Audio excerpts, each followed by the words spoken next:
This is Brain Ponderings with Mark Mattson, conversations with scientists at the forefront of brain research.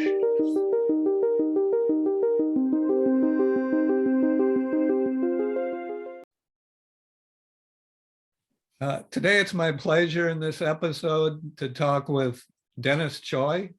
He's a professor of neurology at Stony Brook University School of Medicine, Renaissance School of Medicine. Maybe he'll want to comment on where that Renaissance came from.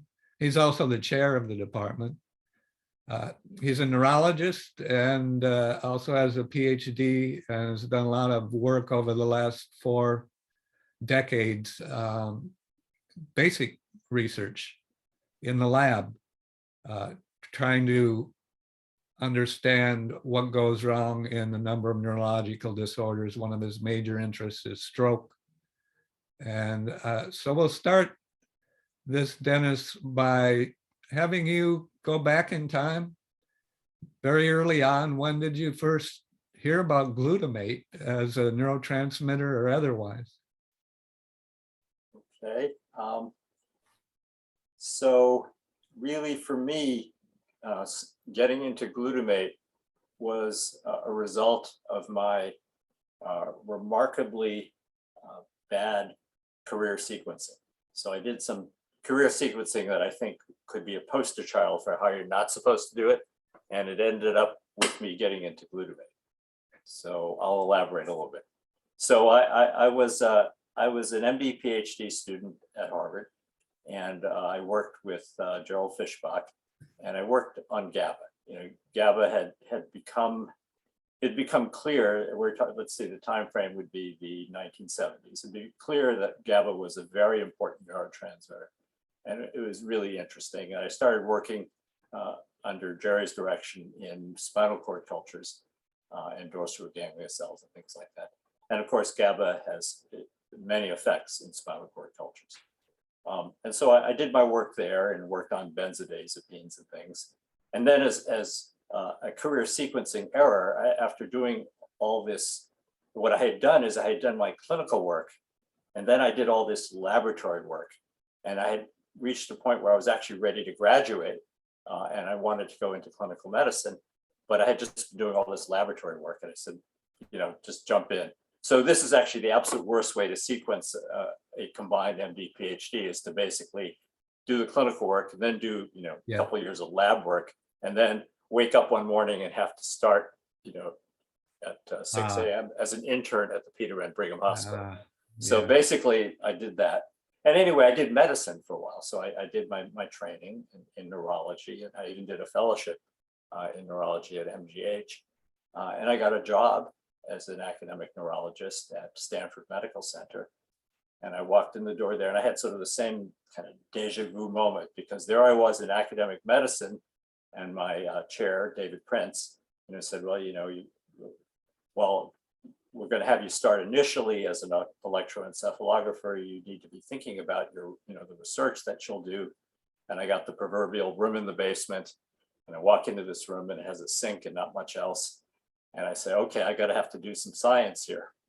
And I was absolutely the proverbial guy with a hammer looking for nails, right? I mean, I had scientific training, but it was several years ago before I did all my residency training. So this is the reverse error, where you have to start a laboratory, but you haven't done any laboratory research, or for that matter, even been reading the literature actively for several years, and for 5 years. And at that, well, in Gerald's lab, you undoubtedly got exposed to grant writing.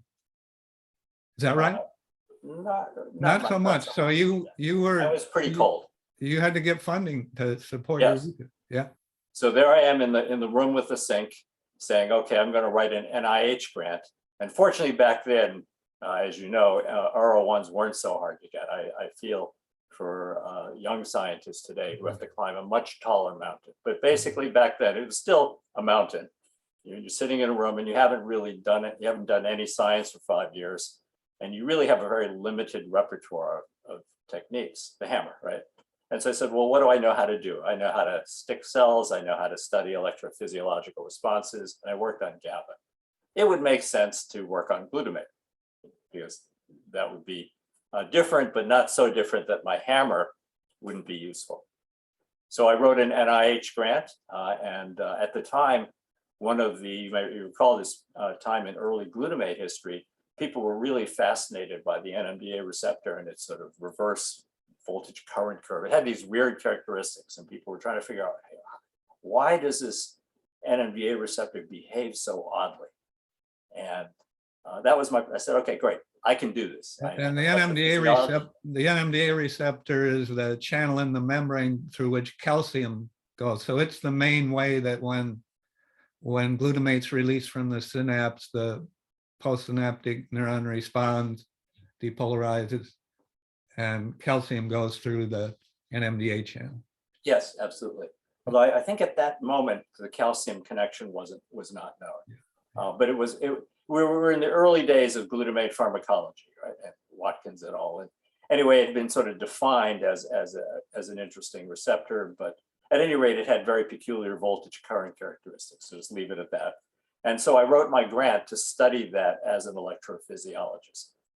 And so the NIH gods were kind, and I actually got my first R1. They said, well, this guy, seems promising, but he hasn't done science for a very long time. Seems to be running around in a little white coat. So we won't give him a grant for very long. I got a 2-year R1 in which I had to sort of prove that I could do science again and begin to study the Nmda receptor. So I got this grant, and between the time that I wrote the grant application and I was awarded the grant, these beautiful papers came out that you may, of course, remember from Mayer and Westbrook and Nowak and Asher that nailed the whole thing. So the whole bit was this rather very important, actually, magnesium block and its voltage dependence and all that. So I just read these papers and I've solved the entire problem. It's done. So that was the moment that I basically segued into excitotoxicity. But I sort of answered essentially your first question and a follow-on question. Well, and how I got to be a glutamate guy. And you found that when you're in your experiments, when you do dose response, you expose to high levels of glutamate, the neurons die.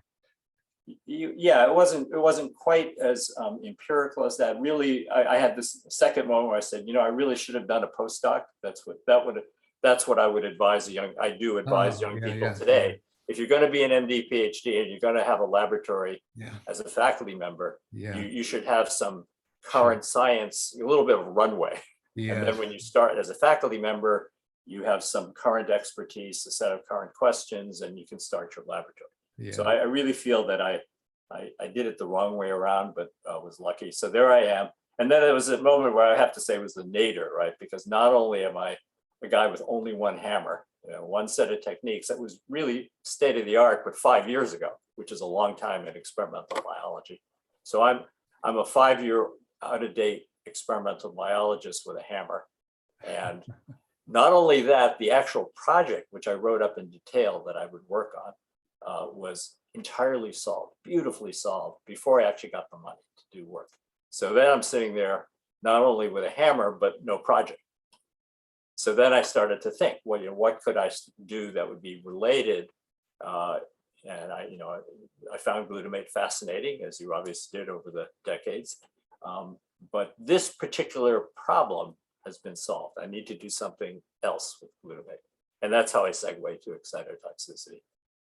And of course, excitotoxicity is, directly now we know related to a number of different neurological disorders. So in that sense, being a neurologist, it was maybe maybe it's good that happened that way. Yeah, I guess it's true. It did turn out to be synergistic or related, at least, to my neurological interests. So yeah, it was good, actually.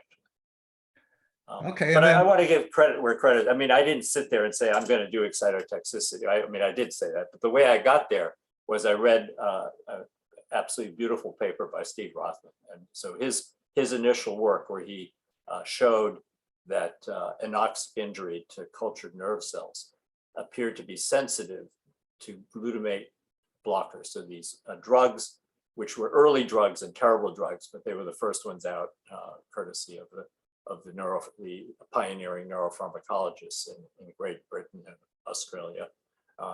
Denmark. So Steve took one of these early compounds, and so here's the experiment. He took cultured neurons and he took away their oxygen. And just like our brains deprived of oxygen, those neurons died. And then he did a remarkable thing. He put one of these crude glutamate blockers, and you've already framed that up nicely. So these are drugs that block the glutamate receptor proteins on the outside surface of nerve cells. So basically, these drugs click into, bind to, stick to the glutamate receptor proteins. And when they're stuck on, glutamate can no longer access these proteins. So the effects of glutamate on nerve cells are reduced or eliminated. So Steve's, say, brilliant experiment was to take one of these drugs, put it into this culture dish, and he showed that when you did that, the cells were resistant to anoxic injury. Yeah. So the cells that would normally die no longer died. And I said, oh my God, this is incredible. And then I decided to work on excitotoxicity. And this is still when you were at Stanford? Yes. And then did Steve play a role in recruiting you to WashU, or how did you then go to Washington University from Stanford? I don't think he played any kind of direct role, but it was certainly good circumstance and fortuitous. So I mean, the way Washington University has a very formal process for identifying new department heads. And one thing they do that I don't think is widely emulated is once they've had their meetings and decided who their candidates are, they send an away team, or I should say they used to. I don't know for sure that they still do it, but in the time that we're talking about, which would have been the 1980s, and for many, many years after, they had this process where they would actually send an away team consisting of 2 department heads, and they would come and visit the candidate and basically get them excited about the idea of moving to St. Louis. So that's how it sort of happened. And I remember being just incredibly honored that 2 distinguished department heads would bother to get on a plane and come, to see me and talk to me about this job, which seemed also extraordinary because I was a relatively young faculty. Yeah, that's what I was just thinking. Wow, it's amazing. Well, knowing you, I know why they were impressed. And but I was astonished, and it was a great honor, and that's how it just absolutely dominated my thinking. People advised me, probably correctly, that it was too soon in my career to take on a lot of administrative responsibilities. But I was just so honored, and I also began to see the neurology connection that you mentioned. So, as you know, of course, excitotoxicity was linked early on to ischemic brain injury. You could say that Steve Rothman's experiment was one of the pivotal experiments. There was another one carried out by Roger Simon and others. But with that connection made, I thought, wow, how exciting would it be to go to big medicine, a medical center that has vast numbers of patients and a huge inpatient service and a huge stroke service where these ideas really could be tested clinically. And, as wonderful as Stanford is in so many ways, it is in Palo Alto, and therefore the clinical service is quite modest, and the number of stroke patients that they'll admit in a year is also modest.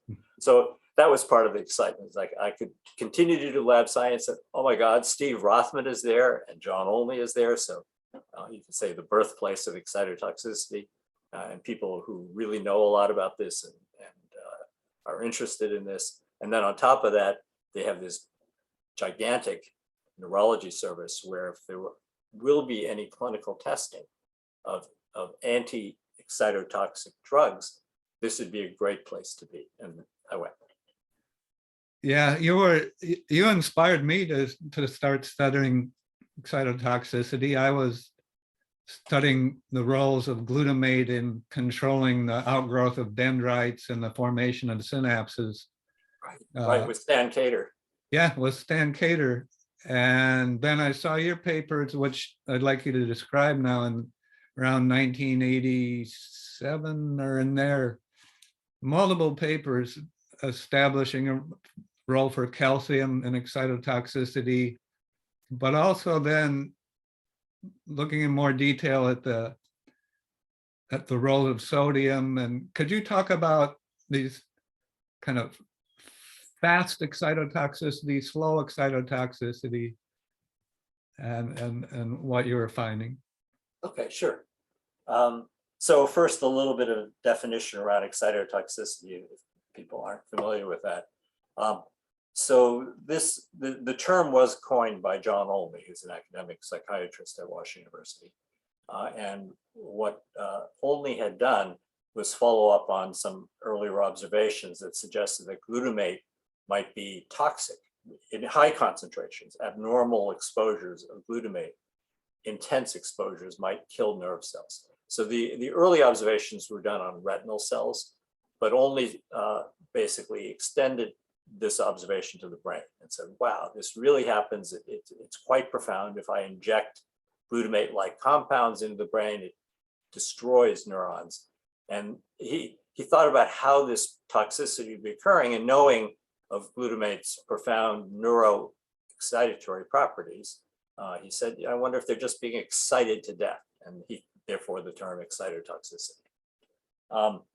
So I started with my hammer and limited laboratory capabilities and said, well, how can I begin to study excitotoxicity? Well, I have one real advantage here, which is because of my earlier training, I'm very conversant with cell culture techniques, and that allows me to get right to the cellular level rather than operating at the organismal level. And so I did what has to be one of the world's simplest experiments, take a dish of neurons, these are cultured neurons, and I had made the decision to move into the mammalian system, thinking that I am a neurologist and being a little closer to the human brain would be good. So I moved from working in chick cultures to working in mouse cultures. And so the world's simplest experiment. You take essentially a spoonful, or obviously the right amount of glutamate, and you put it in the dish, and you look, and over the next actually, if you do that, within seconds to minutes, the cells start looking bad. They swell up and become fuzzy, very unhappy, and then they go on to die. So that's excitotoxicity in the dish. And I realized that experiment, which along the lines that Steve Rothman had done as well, put me in a position to begin to dissect mechanisms very conveniently, something you couldn't do in the animals.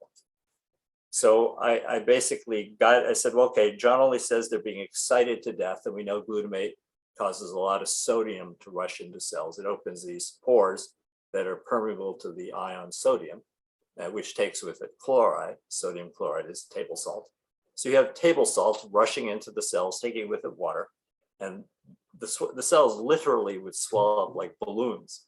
Yeah. And I said, this looks like excitotoxicity, exactly what John Olney said. So I did the next obvious experiment, which is I took out the sodium. You can't just simply take it out. You have to replace it with some other positively charged molecule. You do that, but one that doesn't enter cells. So it was sort of inert from the excitotoxicity standpoint. So I did that experiment. I replaced the sodium, poured on the glutamate, and the cells looked fine. I said, perfect. I've stopped excitotoxicity by preventing this inrush of excessive excitation mediated by sodium, and the cells are fine. But actually, they weren't fine. They looked fine for a while, and then they slowly degenerate over the next more like hours now. So the immediate swelling was abrogated, but they still degenerate. And so, oh, something else besides excitotoxicity is going on. I wonder if it could be calcium, which was another obvious candidate, because at the time, calcium had been linked to several forms of cellular injury. So you do the opposite experiment, leave the sodium in, take out the calcium. So then you have to sort of take the exposures down a bit, because you don't want to just explode the cells. So you take the exposures down a bit, and then you see in that situation, the cells blow up like balloons, look very unhappy, but then they recovered. They actually came back, pulled back their volume, got rid of all that excess sodium chloride and water. And the next day, most of them survived. So that began to tell me that the calcium entry was actually the more lethal part, more subtle, not producing an immediate gross ballooning of the cells, and you do the quantitative dissections, ultimately the primary mover of killing the neurons at lower exposures. Yeah, I saw those findings, and so I was studying cultured hippocampal neurons, right, and focusing on dendrite growth. And I found if you add glutamate, I was even adding it through a micropipette to just like a few dendrites. Yes, just a And, localized application. and those dendrites would stop growing or even regress, kind of shrivel up, but the cell would stay alive. So this is actually what led me to be interested in Alzheimer's disease and the possibility to, like, there's a slow, very slow, over maybe months and years, just like some of the dendrites are undergoing excitotoxicity. And when you actually look at images of neurons that are dying in the brains of patients with Alzheimer's disease, the dendrites are kind of atrophying. Yes, absolutely. Yeah, so it was your work that really stimulated my interest in that. Oh, thanks. I, of course, am very aware of your work too, and I think extending excitotoxicity to thinking about subcellular toxicity, right? You don't kill the entire cell, but maybe the same process or a cousin thereof is damaging a portion of the cell, the synaptic zones, the dendrites, and that's a player in diseases like Alzheimer's disease. Yeah, I found those were very influential experiments that you did. Yeah, and right, so viewers and listeners to this podcast might now be saying, wait a minute, glutamate's normally in the brain and neurons are normally exposed, at least at synapses, to glutamate. Why isn't glutamate killing neurons just under normal conditions? What's keeping glutamate excitotoxicity from happening? Right, absolutely. Yeah, I mean, you know, I think, I mean, it is a very important question. We probably are living literally on the razor's edge, walking around with our head full of glutamate. As you know well, the concentrations of glutamate in the brain are humongous. And for the technical people, it's on the order of 10 millimolar, 5 to 15 millimolar. So inside the cells. Yeah, well, just total tissue concentrations. Yeah. Yeah, but that's the key, just what you said. In other words, so all this glutamate, however, is safely stored. Yeah. Most of the time, right? So it's safely stored inside cells, inside synaptic vesicles, in metabolic pathways, but inside cells.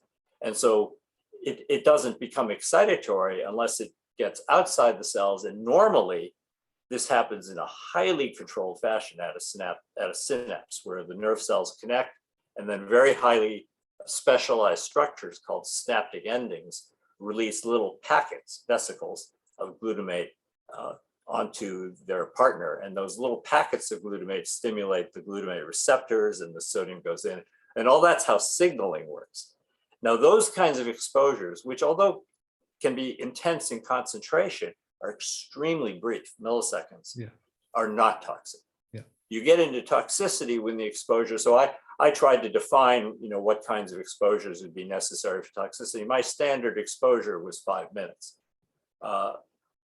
Later, Paul Rosenberg realized that my cultures had astrocytes in them, which are part of the protective mechanism. Yes.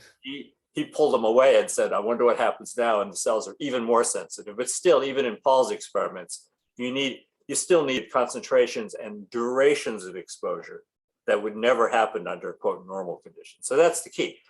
It's like walking around with all this nitroglycerin, but it's all like safely packaged in little pockets and things like that. But if you have a blow to the head or a stroke, all bets are off. You know, when you have disruption of membranes and you have loss of energy, which is required to keep the glutamate safely concentrated and packaged, then, as is easily demonstrable, I think Niels Diemer in Denmark first showed this, basically the glutamate floods out of cells into the so-called extracellular space in an uncontrolled fashion. And in fact, abnormally high concentrations of glutamate persist for minutes, et cetera. So in fact, achieve the conditions required to overexcite cells and cause excitotoxicity. And under normal conditions, so glutamate's rapidly removed from outside neurons by these glial cells, the astrocytes, which are intimately associated with the synapses. Right. And my understanding is that if you actually just add glutamate itself and you inject it in the brain, you don't see a lot of cell death in vivo because it's rapidly removed. Exactly. Whereas, now this is maybe a good segue into these excitotoxins that just because of their chemical structure are not removed by the astrocytes. And so that when you add them to the brain, those glutamate receptor mimicking chemicals, they stay outside the cell and keep activating the receptors. Why don't you talk about some very fascinating, I guess you'd say, case studies throughout the world, discovery of these naturally occurring excitotoxins. It's kind of a fascinating story. So can you talk about a few specific examples? Yeah, I have to dredge a little bit, but So yeah, for example, absolutely. domoic acid up in Sure. Canada. Yeah, Prince Edward's Island. Yeah. Yeah. So yeah, in fact, what you said is that, the fact that glutamate itself, we're highly evolved to protect ourselves against glutamate under normal conditions. That's why we don't keel over. And as actually the cell culture parallel to that I've already just described. In other words, as potent as glutamate is as a toxin in my cultures, and they're open-faced, so the neurons are somewhat defenseless. They're sitting there exposed when I pour the glutamate on them. Paul Rosenberg at Harvard realized there was still an astrocyte layer underneath, and when he got rid of that layer, they were ever more sensitive. So you, even in cell culture where you have only just an underneath protection, you can see how powerful that protective mechanism is supposed to be. But yes, you have glutamate analogs, glutamate-like molecules that are able to stimulate glutamate receptors, but are not able to be taken up by the protective uptake mechanisms. And domoic acid would be just such a substance.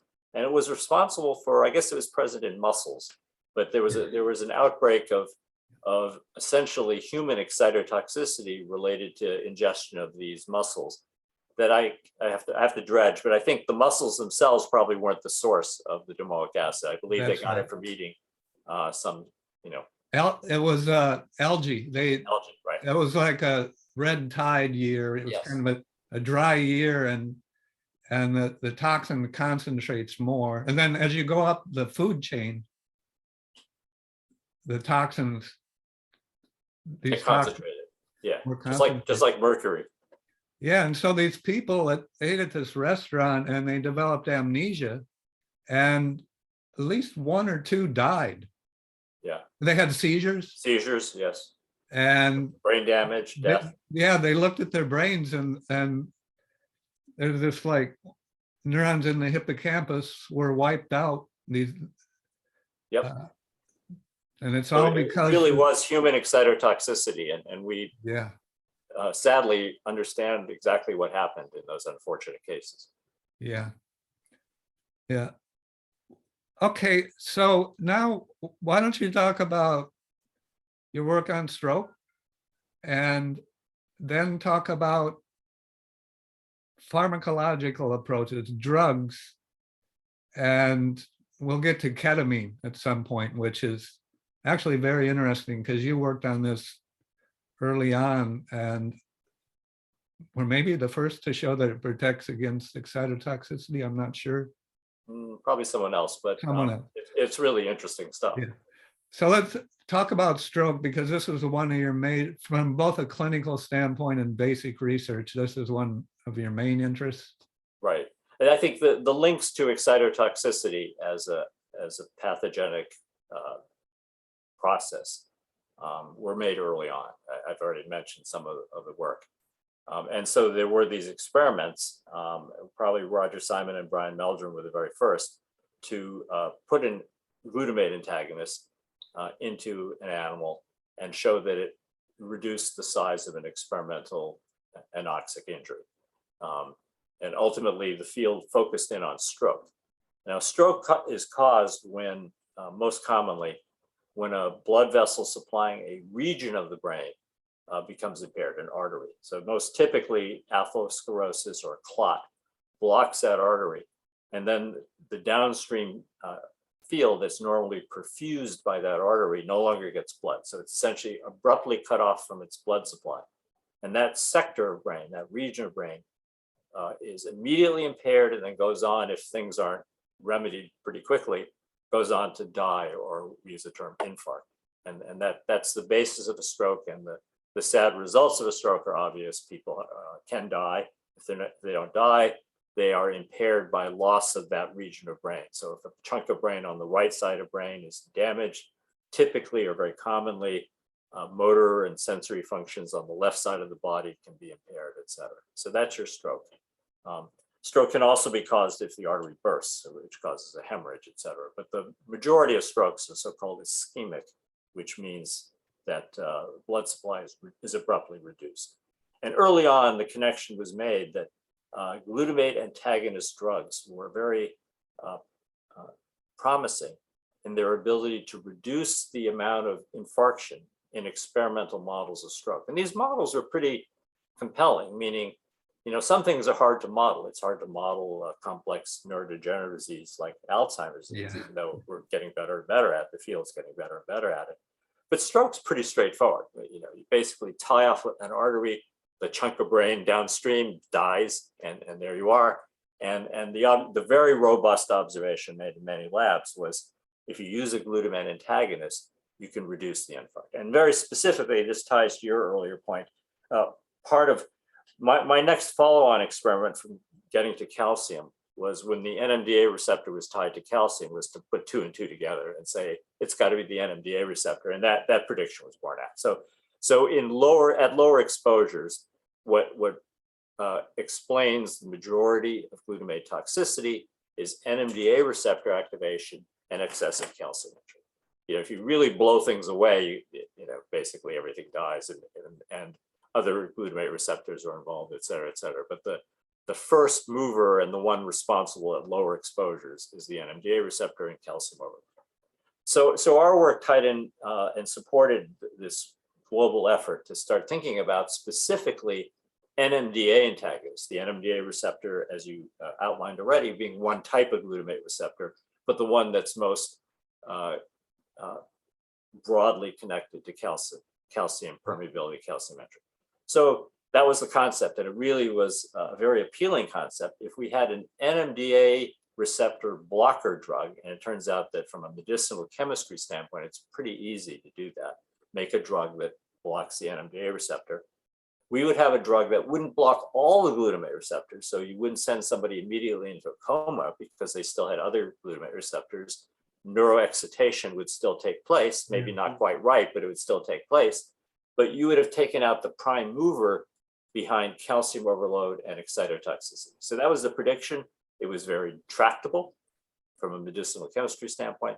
So people started to make Nmda, people in not just academic labs, but companies started to make Nmda antagonist drugs as a potential acute treatment for stroke, with the prediction and hope being that these drugs would reduce infarction if administered immediately in the acute setting of a stroke. So that was the whole story.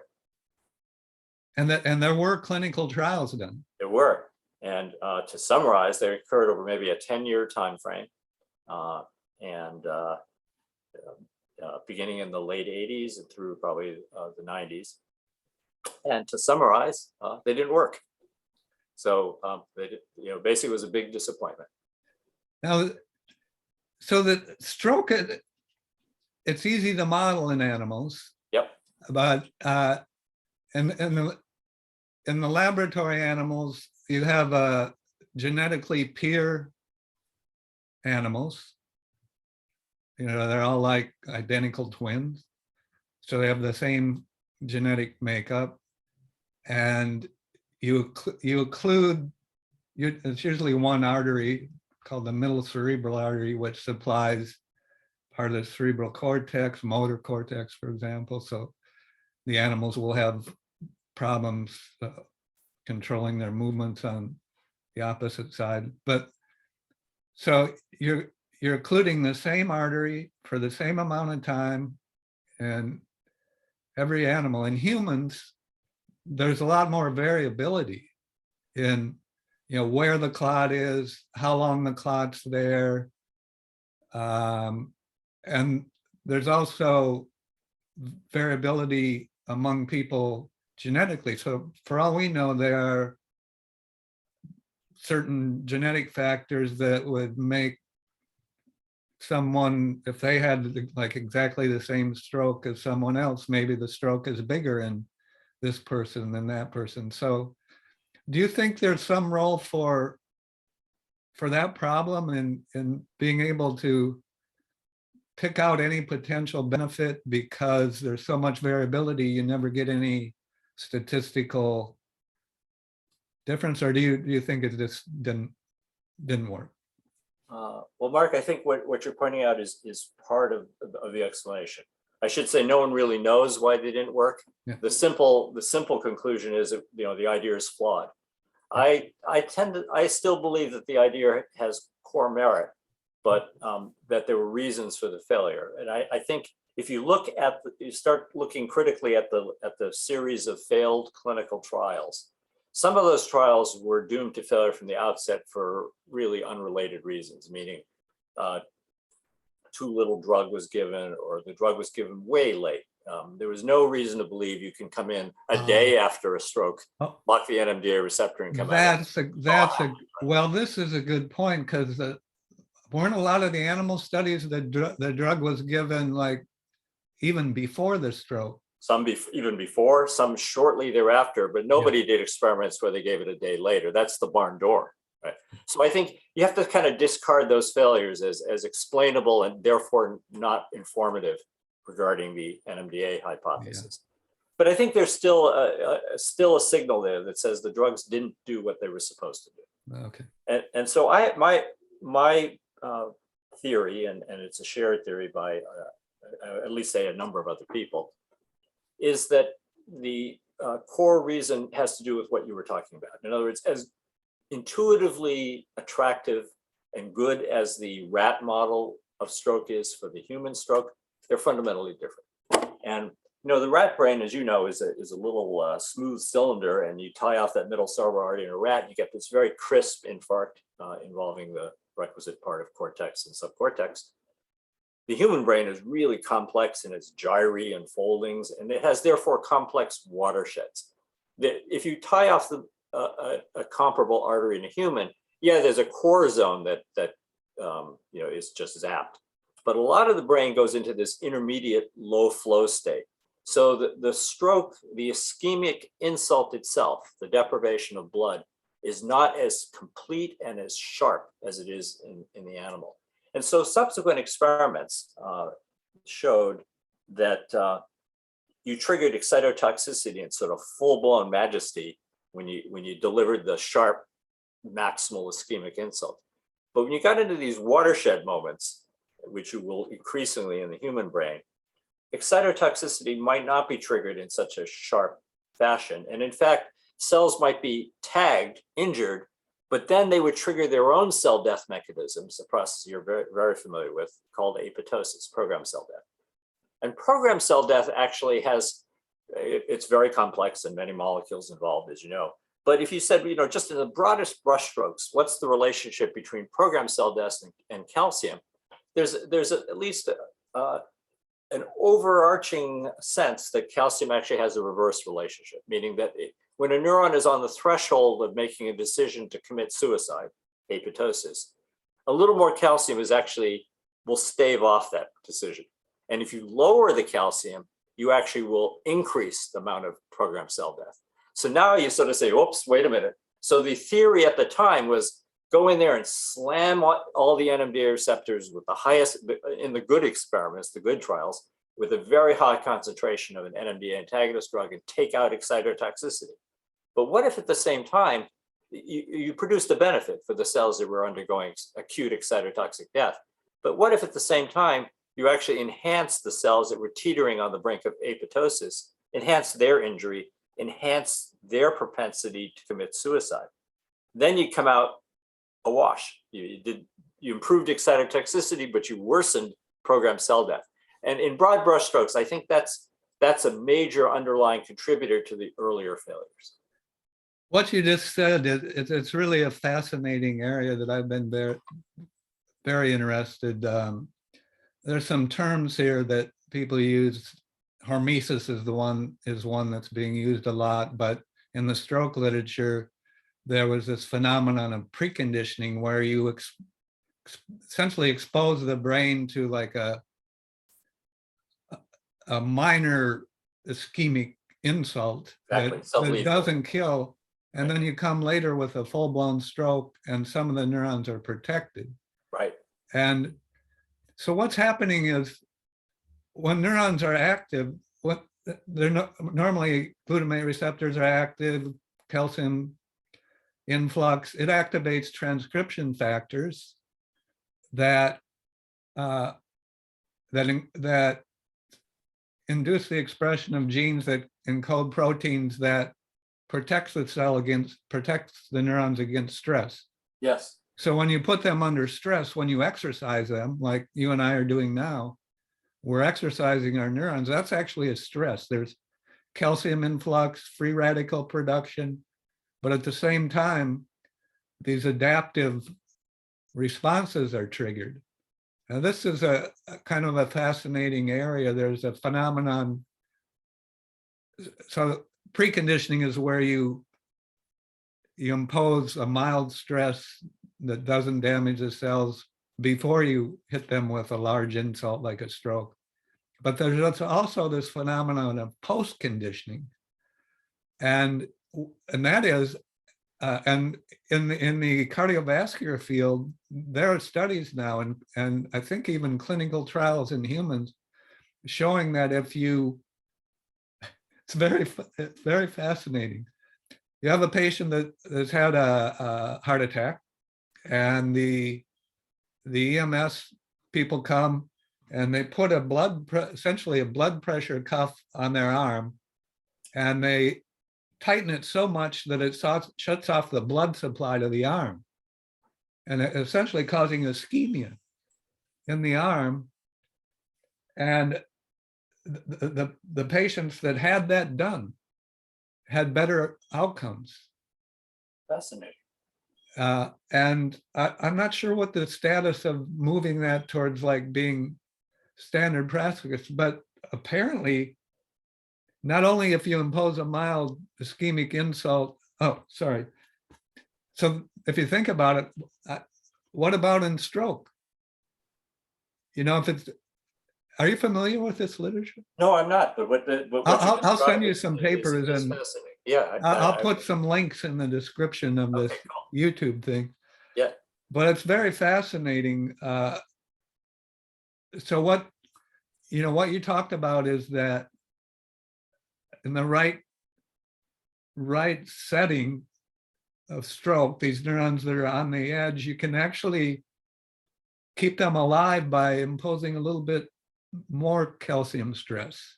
Right. It suggests that there's some circulating factors that are pro-survival. Yeah. It may be released from the arm and then ultimately benefit the brain, right? Yeah. That's very, very interesting. Yeah. I should, if we have a couple more minutes, tell you the next phase of anti-excitotoxic therapies for stroke, because I don't want to leave anyone with the impression that that idea is dead in the water. It is mostly dead in the water, meaning the companies who made Nmda antagonists conducted the trials, saw the failures, and then walked away. So there isn't a lot of interest right now, but I believe that the involvement of excitotoxicity in ischemic brain damage is central, and therefore that eventually we'll figure out how to reduce excitotoxicity in a way that benefits stroke patients. I believe that. And in fact, Nmda antagonists themselves are not dead. I want to mention a couple of things that are going on now. So Nmda antagonists were tried, and I say some of the trials, I'll say don't count because they weren't done right, but some were done pretty well and they didn't work. And I have this theory, as other people have, as to what might have gone wrong. So carrying that forward, there are small efforts underway as we speak to test what I like to refer to as Nmda antagonists 2.0 in stroke. So learning from the past failure, what at least a couple of companies, and there may be more, are actively doing right now are developing Nmda antagonist drugs to treat stroke. Oh, good. But they've made modifications based on prior experience. So one company is a Canadian company, and the name of the company is, I think it's pronounced No or No. It's actually spelled N-O, capital N, capital O. And knowing the derivation of the company's name, I think it's might be pronounced No. So it's nitric oxide. Nitric oxide, right? NO is nitric oxide. So as you probably know, this company was founded by a very accomplished neurosurgeon, Michael Tymiansky, at the University of Toronto. And what Dr. Tymiansky is doing is sort of recognizing that the early attempts, which tried to shut the entire NMDA receptor signaling off, failed. And actually, we should quickly mention another reason for the failures is you can't completely shut off NMDA receptor signaling safely. People would get psychotic, and that it's just like taking ketamine or PCP. So that was a problem. On the stroke ward, you can imagine you're trying to treat a badly injured patient, and you don't want them having hallucinations and getting psychotic. It makes other management problematic. So that was another reason why the Nmda antagonists ultimately were thought to not be a good idea. So Michael said, you know what, let's not block all the Nmda receptors. That was a bad idea. In fact, my idea is I'm going to leave the Nmda receptor alone, but I'm going to decouple it from some of its toxic effectors. And one of the most important toxic effectors under some conditions is the generation of nitric oxide. That's the work of the Dawsons at your institution, Saul Snyder. Yeah. So basically, so Michael came up with drugs, the peptide drugs, that decouple the Nmda receptor from the downstream generation of nitric oxide. Oh. And he showed that such a drug would reduce Nmda toxicity, just Nmda receptor mediated toxicity. So that's his approach. And he actually had a very encouraging phase 2 trial, which showed evidence for protection in the human brain against ischemic insults. And just most recently extended the drug into a sort of full-blown phase 3 stroke trial. And unfortunately, that trial failed, did not show efficacy. But I don't think it's over yet, because as he writes in looking at the data, there's in a post-hoc analysis, there's a suggestion of efficacy in patients who did not get the clot buster drug TPA. And it's actually explainable or predictable that TPA would abrogate the effects of his drug, because TPA can result in the cleavage, indirectly in the cleavage of his drug. So he wonders if basically all the people who got TPA as part of their treatment essentially knocked out his drug. And then if you look at only the people who didn't get TPA, it actually worked. But you can't, as you know, do that. You have to actually do a new trial where you hypothesize that and test it. But that's where that stands. And I think there's actually a decent chance that he's right here. In fact, TPA could knock out his drug. I think it's called neranotide. Could knock out his drug, and if you're going to use it, you can't give it with TPA. Yeah. So that's where that stands. And then there is another company, and I quickly have to say, disclose that I'm a consultant to the second company. But this is a company based in Seoul. They're called Gnt Pharma, and it's led by a scientist by the name of Dr. Byung-Ju Gwag. Okay. And what Gnt has done is they've come up with novel molecular entities, chemicals, and they're designed to be Nmda antagonist drugs, block the Nmda receptor, but do so in 2 ways different from the earlier ones. One, selectively. So not all the Nmda receptors, but a subtype of the Nmda receptors called the NR2B subtype. So they're targeting just the NR2B. And by the way, the coupling that Michael Tymiansky is targeting is also selectively tied to NR2B. So NR2B is maybe the more than first among equals among toxic mediation of Nmda receptors. So you don't get them all. You don't get less of the problems when you get them all. Hit the NR2B receptors. And then I think equally importantly, don't hit them hard. So his drug is designed to be a weak antagonist, thereby not excessively lower calcium, thereby not promote apoptosis. That's the thinking. And then he's done one more thing, which I think is promising, which is coupled a second pharmacological activity to his molecule on the theory that you can't just do one thing.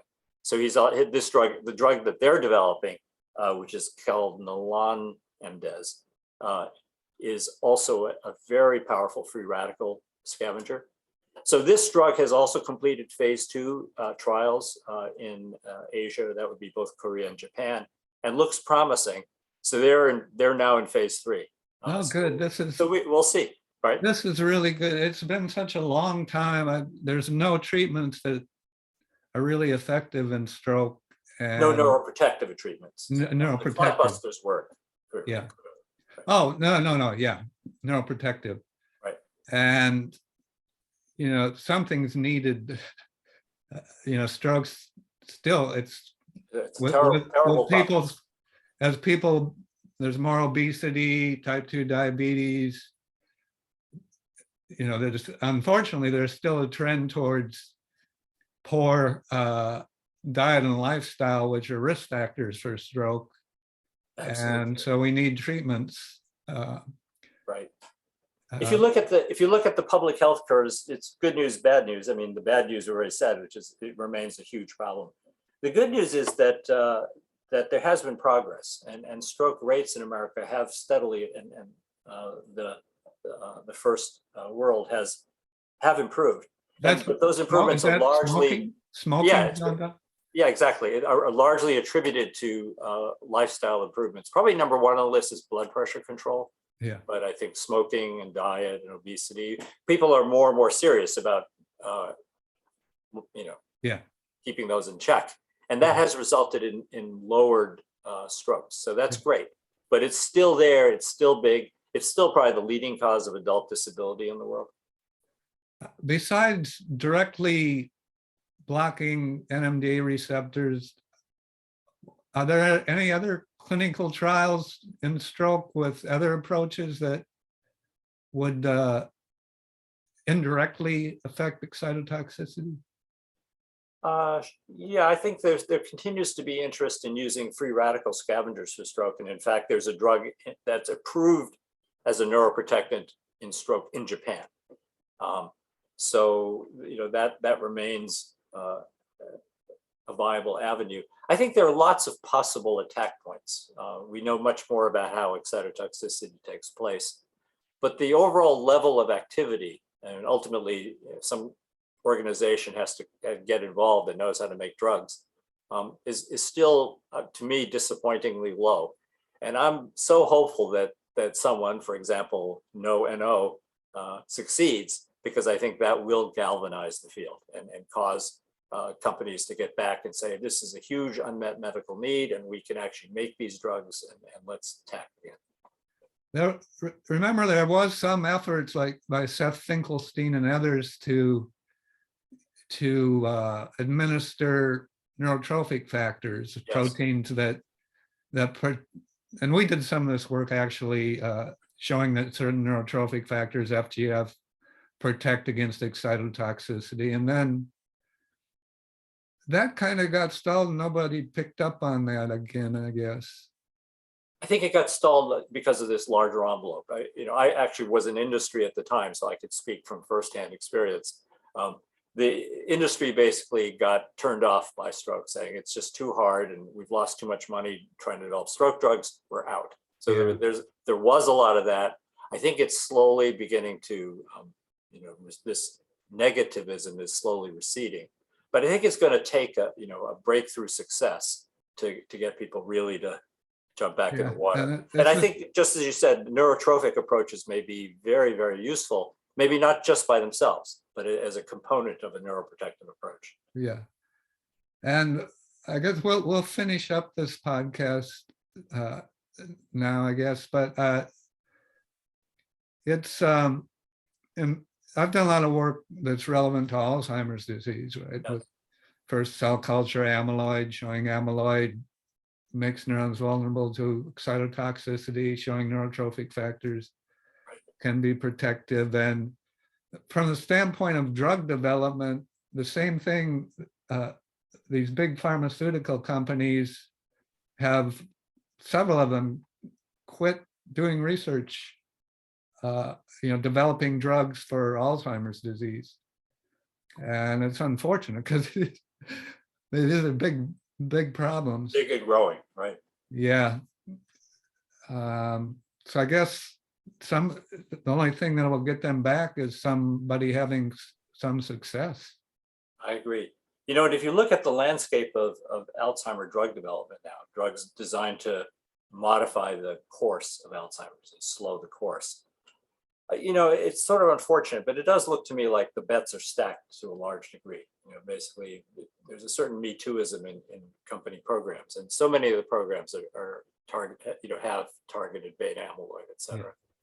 Yeah. And you wonder if a number of other potentially promising approaches, for example, looking at glutamate toxicity and synaptotoxicity as perhaps the most relevant form of excitotoxicity for chronic neurodegenerative disease. You know, your early work with not quite killing the whole cell, but doing damage to those critical dendrites. I think that has fallen below a lot of radar screens, but it may come back as we try to figure out how to do better against Alzheimer's disease. There are lots of approaches that have promise, and we just need to put some shoulders to them. And it's worth commenting that there is one drug that's prescribed for Alzheimer's that blocks Nmda receptors. It doesn't have a dramatic effect, but in the clinical trials, there was a statistically significant effect. And it's at least safe. It appears not to cause psychosis and other kinds of things. Like it's a weak antagonist. So that's a clinical validation of the concept that, you know, a softer approach, a so-called, you know, fast on, fast off Nmda antagonist is going to be much more clinically tolerable than the hard blocks created by the early drugs. The drug's called memantine. Yes. You know, my father had Alzheimer's. Actually, he had what's now called hippocampal sclerosis of aging.